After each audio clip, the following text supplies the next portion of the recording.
Good afternoon, everybody. Uneducated Economist here. So, there has been times in the past on this channel where I have said that the real shortages are coming, and a lot of people call me out for being a fearmonger or just raising concern for things that aren't really taking place.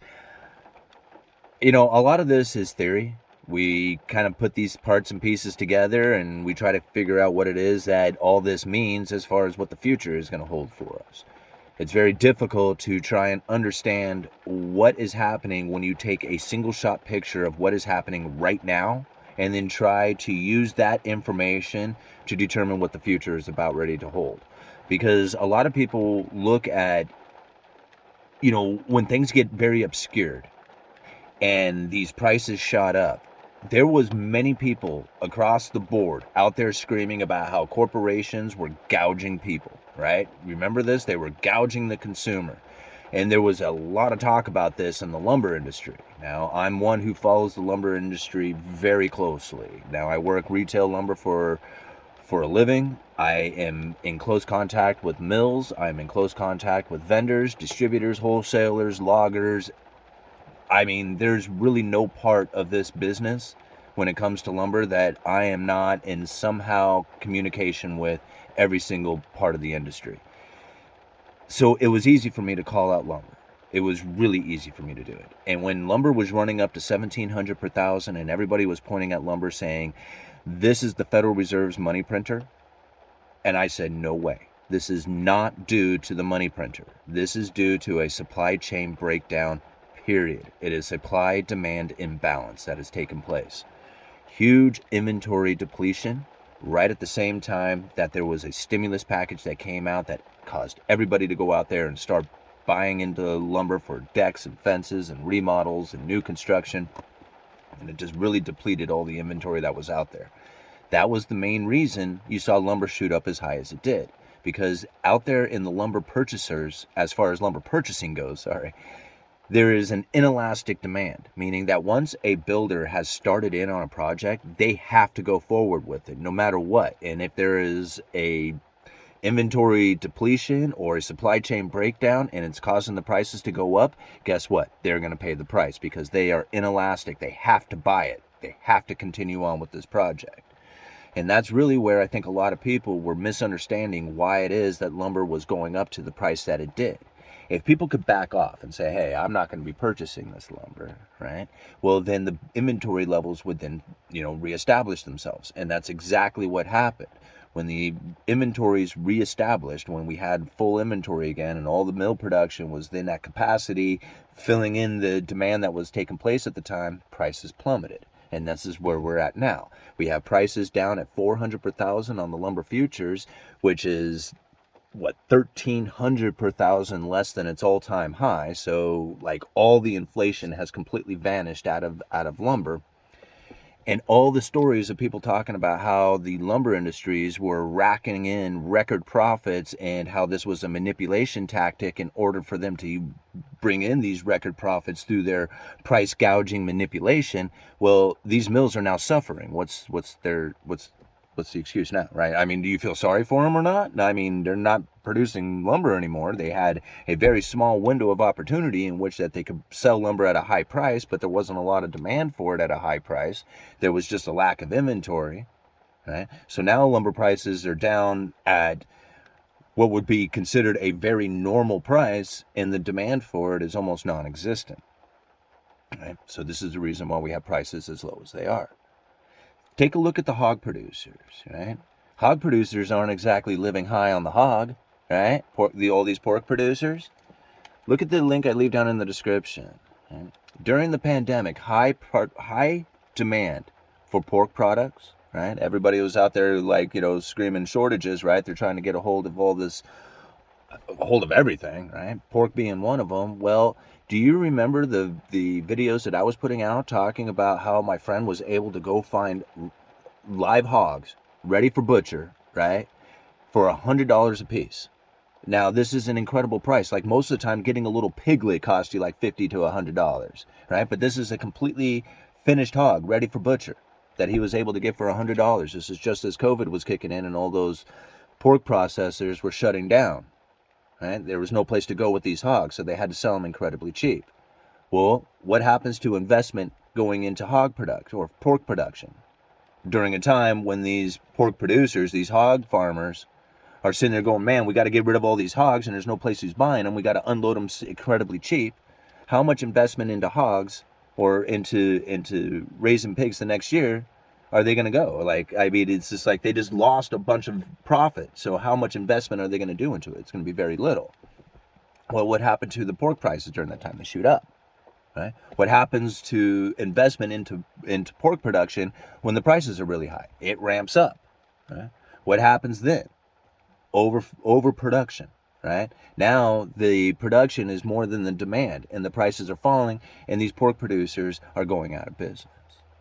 This is exactly now what happens, right? If you don't have pork producers producing, then you're going to have the real shortages coming. And this is exactly the warning that I was trying to issue. It's happening right now. You know, you can see it in these pork producers. It's going to happen throughout the entire food industry, with every single food item out there. No. Right? But you can see it evident right here with pork production. You saw it with eggs, right? A lot of people wanted to blame it on avian bird flu. We already know it from the video that I had posted from a commercial egg producer, right? Commercial egg farmer saying, don't let them blame this on the avian flu. We are not replenishing our hens right now because we are not profitable with our eggs at the price that they are. That's what they said. And then 6 months later, a year later, eggs shoot up to an incredibly high price. That's right, because these farmers were not investing in new hens. They were not getting the price for the eggs that was making it profitable for them to reinvest. So they went down to the very bare minimum that they could do without actually going out of business. When the price of eggs shoots up, guess what? They're going to invest into new hens, right? So now, here in 6 months to a year, I bet you we're going to start reading stories about egg producers that we're reading about the pork producers that I leave a link down in the description for. We're going to find a story very similar to that coming with eggs. And you're going to find it in many products out there as this happens. I mean, you just think about it from a profit standpoint alone, because that's really what it comes down to is profit. How much profit is there in it? And now we had a severe supply chain breakdown. It was a self-inflicted wound, all right? This was not something that would naturally occur in the economy. When you tell people it is illegal for you to go to work, right? Do not produce. And then here's a bunch of money. Go out and buy all that inventory that's out there and deplete the inventory, but don't produce anything, right? And don't distribute anything. What's going to happen? You're going to have a supply-demand imbalance that takes place. So long as you have a demand that's over the supply, the prices are going to continue to go up. And so a lot of people, when they focus in on the Federal Reserve and the money printer and all that causing inflation, they're missing out on the whole idea of what a supply chain really is, okay? And what producers are up to, and how investment into production is really where the profit is going to come in when prices are high. So that's really the problem, right? Is that when you have this supply chain breakdown and you have all of a sudden the supply-demand imbalance and it causes the prices to go up and people are demanding more of this product and the producers out there are going, oh man, let's ramp up production, and they invest a lot into it, all of a sudden you end up with more pork than what was really out there as far as the demand goes. You have an oversupply. Okay. And we're going to find this in many things. I mean, it's not like it's unavoidable, right? There's the issues with it. It's the way the system is constructed, right?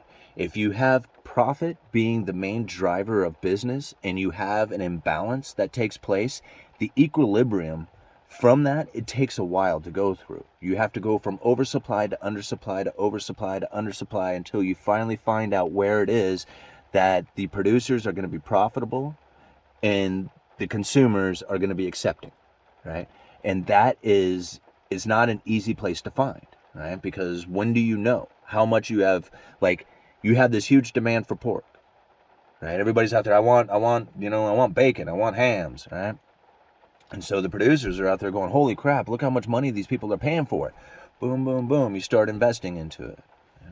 And then next thing you know, you got an imbalance taking place. This is going to take place for more. I mean, it's It's obvious to me when I look at the lumber industry. I saw it happening in the egg production, even though everybody wanted to blame it on avian bird flu, because it's easier to blame it on that than to truly understand what's happening. You're seeing it happen in pork production right now. You're going to find it happening in all kinds of stuff. I mean, think about it. For every article and every video and every time you heard about a farmer dumping their crop, dumping their milk, dumping, all that stuff, the imbalance that's going to come from that takes a while to work through, right? I mean, think about it. If you're a farmer who's dumping milk out into the field, right, how much investment are you going to go into new cows, into new dairy cows? It's going to be pretty low. You just dumped out a bunch of milk. You're not going to go like, oh, well, that's a one-time event and I, don't have to worry about that again. You're going to think, man, that sucked. I'm not going to go and invest in a bunch of, cows just to have to dump out this milk again. I'm going to take it down to the bare minimum. Right? You take it down to the bare minimum, all of a sudden now you don't have enough milk production and the huge demand for milk or dairy out there, and the prices of milk goes up. Next thing you know, the dairy farmers are looking out there going, oh, wow, look at the price of milk is up. I'm going to invest in cows. Right? And all of a sudden, boom, now you have an overproduction of dairy again.